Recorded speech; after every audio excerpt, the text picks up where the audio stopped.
ਜੀ। ਅਗਲੀ ਖਬਰ ਵੱਲ ਚਲੀਏ। ਸੈਨ ਫਰਾਂਸਿਸਕੋ ਦੇ ਵਿੱਚ ਸਾਈਡ ਸ਼ੋਅ ਕਰਦੇ ਹੋਏ ਕਈ ਲੋਕਾਂ ਨੂੰ ਉੱਥੇ ਦੀ ਪੁਲਿਸ ਨੇ ਅਰੈਸਟ ਕੀਤਾ ਹੈ ਲਾਸਟ ਨਾਈਟ। ਇਹ ਸਾਈਡ ਸ਼ੋਅ ਇਹ ਹੁੰਦਾ ਵੀ ਜਿੱਥੇ ਕਿਤੇ ਚੁਰਸਤਾ ਹੈਗਾ ਜਾਂ 4 ਵੇ ਆ, ਸਟਾਪ ਆ, ਲਾਈਟ ਆ, ਉੱਥੇ ਕਾਰਾਂ ਬੜੀ ਤੇਜ਼ੀ ਦੇ ਨਾਲ ਘੁਮਾਉਂਦੇ ਹੈਗੇ ਆ ਤੇ ਕਈ ਵਾਰੀ ਲੋਕਾਂ ਦੇ ਜਿਹੜੀਆਂ ਸੱਟਾਂ ਇੰਨੀਆਂ ਲੱਗਦੀਆਂ ਉਹ ਜਾਨਲੇਵਾ ਵੀ ਹੋ ਜਾਂਦੀਆਂ ਹੈਗੀਆਂ।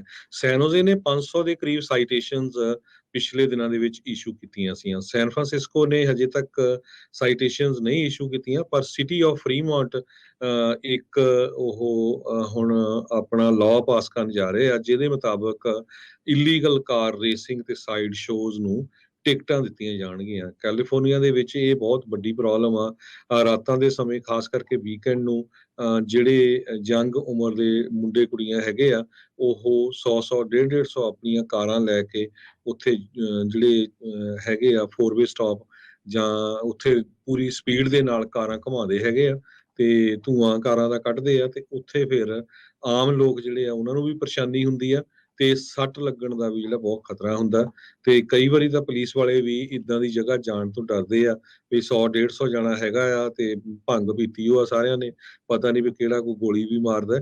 ਸੋ ਉਹਨਾਂ ਦੀ ਵੀ ਜੌਬ ਬੜੀ ਖਤਰੇ ਵਾਲੀ ਹੁੰਦੀ ਆ ਉਸ ਟਾਈਮ। ਜੀ ਬਿਲਕੁਲ ਬਿਲਕੁਲ। ਤੇ ਹਰਜੋਤ ਸਿੰਘ ਜੀ, ਅਗਲੀ ਜਿਹੜੀ ਗੱਲ ਕਰਦੇ ਜਾਈਏ, ਬੇ ਏਰੀਏ ਦੀ ਪੁਲਿਸ ਨੇ ਸੈਕਰਾਮੈਂਟੋ ਦੇ ਉਸ ਬੰਦੇ ਨੂੰ ਗ੍ਰਿਫਤਾਰ ਕਰ ਲਿਆ ਜਿਸ ਉੱਤੇ ਇਹ ਦੋਸ਼ ਸੀਗੇ ਵੀ ਉਸਨੇ 12 ਸਾਲਾਂ ਦੇ ਇੱਕ ਬੱਚੇ ਦੇ ਉੱਤੇ ਗੋਲੀ ਜਿਹੜੀ ਉਹ ਚਲਾਈ ਹੈਗੀ ਆ।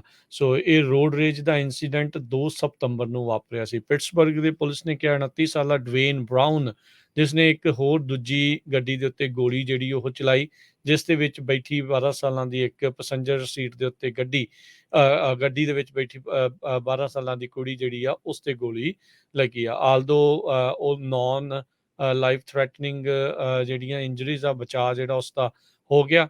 ਬਰਾਊਨ ਨੇ ਆਇਡੈਂਟੀਫਾਈ ਜਿਹੜਾ ਆ ਉਹ ਕਰ ਲਿਆ ਸੀਗਾ, ਬਰਾਊਨ ਨੂੰ ਆਇਡੈਂਟੀਫਾਈ ਕਰ ਲਿਆ ਗਿਆ ਸੀਗਾ ਐਜ਼ ਏ ਸਸਪੈਕਟ ਪੁਲਿਸ ਦੇ ਦੁਆਰਾ ਤੇ ਉਸ ਨੂੰ ਮੋਡੈਸਟੋ ਦੇ ਵਿੱਚੋਂ ਭਾਲ ਕੇ ਅੱਜ ਗ੍ਰਿਫਤਾਰ ਕਰ ਲਿਆ ਗਿਆ। ਅਗਲੀ ਜਿਹੜੀ ਹਰਜੋਤ ਸਿੰਘ ਜੀ ਗੱਲ ਉਸ ਦੇ ਉੱਤੇ ਕਰਦੇ ਜਾਈਏ, ਸੈਕਰਾਮੈਂਟੋ ਦੇ ਨਜ਼ਦੀਕ ਇੱਕ ਪਲੇਨ ਕ੍ਰੈਸ਼ ਦੇ ਵਿੱਚ 2 ਜਾਣਿਆਂ ਦੀ ਮੌਤ ਦੀ ਖਬਰ ਆ ਰਹੀ ਆ। ਬੀਚਕ੍ਰਾਫਟ ਬੈਰਨ 58 ਜਿਹੜਾ ਜਹਾਜ਼ ਸੀਗਾ, ਕਹਿੰਦੇ ਵੀ ਸਵੇਰੇ ਉੱਡਣ ਤੋਂ ਬਾਅਦ ਦੇ ਵਿੱਚ ਉਹ ਹਾਦਸਾਗ੍ਰਸਤ ਹੋ ਗਿਆ। ਇੱਕ ਜਿਹੜੇ ਬਦਾਮਾਂ ਦੇ ਬਾਗ ਦੇ ਵਿੱਚ ਗਾਲਟ ਦੇ ਨਜ਼ਦੀਕ ਇਹ ਡਿੱਗਾ, ਜਿਸ ਦੌਰਾਨ ਇਹ ਜਿਹੜਾ ਟਵਿਨ ਇੰਜਨ ਪਲੇਨ ਆ ਕ੍ਰੈਸ਼ ਤੋਂ ਬਾਅਦ 'ਚ 2 ਜਾਣਿਆਂ ਦੀ ਮੌਤ ਹੋਈ ਆ। ਫਾਇਰ ਫਾਈਟਰਸ ਆ ਉਹਨਾਂ ਨੂੰ ਸਵਿਮ ਕਰਕੇ ਪਲੇਨ ਤੱਕ ਜਿਹੜਾ ਉਹ ਪਹੁੰਚਣਾ ਜਿਹੜਾ ਪਿਆ ਸੀ। ਮਾਰਸ਼ੀ ਏਰੀਆ ਸੀਗਾ, ਦਲਦਲ ਵਾਲਾ ਜਿਹੜਾ ਇਹ ਇਲਾਕਾ ਸੀਗਾ। ਟੇਕ ਆਫ ਤੋਂ ਬਾਅਦ ਦੇ ਵਿੱਚ 20 ਮਿੰਟਾਂ ਬਾਅਦ ਹੀ ਇੱਕ ਹਾਦਸਾ ਹੋਇਆ। ਟ੍ਰੇਸੀ ਦੇ ਮਿਊਨਿਸਪਲ ਏਅਰਪੋਰਟ ਤੋਂ ਇਹ ਉੱਡਿਆ ਸੀਗਾ। ਇਸ ਤੋਂ ਪਹਿਲਾਂ ਇਹ ਸੈਨ ਐਂਡਰੀਅਸ ਤੇ ਮੋਡੈਸਟੋ ਦੇ ਵਿੱਚ ਵੀ ਆਪਣੀ ਉਸਨੇ ਇੱਕ ਫਲਾਈਟ ਪੂਰੀ ਕੀਤੀ ਸੀਗੀ। 6 ਸੀਟਾਂ ਵਾਲੇ ਇਸ ਜਿਹੜਾ ਪਲੇਨ ਦੇ ਵਿੱਚ ਸੈਕਰਾਮੈਂਟੋ ਲਾ ਫਰਮ ਜਿਸ ਨੂੰ ਇਹ ਓਨ ਕਰਦੀ ਆ, ਯੂਜਲੀ ਆਪਣੇ ਲਾਇਰਸ ਦੇ ਕਲਾਇੰਟਸ ਨੂੰ ਇਸ ਦੇ ਵਿੱਚ ਲੈ ਕੇ ਜਾਂਦੀ ਆ।